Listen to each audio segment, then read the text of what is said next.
In this module, we are going to talk about declining importance of the nation state. Nation state emerged after the demise of feudal system. Sovereignty, integration of subgroups, centralized form of control, organizational structure and hierarchies, along with resources coming from taxes. This is how a state emerged, and that emerged after the feudal system's death. In the past, nation states controlled the markets, but in the contemporary globalized world, states are controlled by the markets. State intervention is not encouraged in the economic affairs. Political decisions, policies, and actions are influenced by international institutions. Well, we can say that today markets dictate states, but traditionally it used to states which dictate markets and control markets. But it is not as such a fact, because nobody, no institution, no organization, not a single association or any group, even that is a non-state actor, cannot fight with the state. So it would be an oversimplification to say that in the age of globalization, market is controlling the state. We may say that market is controlling some aspect of the state's, very significant aspect of the state, that is regarding economic system. State intervention is not encouraged in the economic affairs. Again, you see that non-intervention of the state is considered, but we all know that under Keynesian theory, sometimes social scientists allowed that there should be a less intervention of the state in market forces. So this is how, again, we can say that how both those political decisions, policies work and try to influence or try to make an impression that today nation state is losing its control over other institutions. State sovereignty is reduced.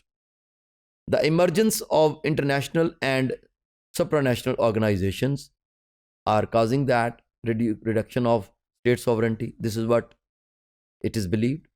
Great powers influence the decision of supranational organizations. Again, that a great power is a state. They are states, and they are influencing the decisions of supranational organizations. So here is a dichotomy that is found in the literature of international relations, that at one hand they are saying that sovereignty is reduced. On the other hand, they are saying that great powers are making an impact on the decision making of the supranational organizations. Power to veto the decisions, that's always lie with the states, not with the organizations. Threatening factors: flows of information, undocumented immigrants, new social movements, terrorists, criminals, human trafficking, drugs. So if state remains unsuccessful in fulfilling its duties or performing its duties, non-state actors come into action and they fill the vacuum. Emergence of transnational organizations like European Union, propagation of neoliberalism through institutions such as the International Monetary Fund, World Bank.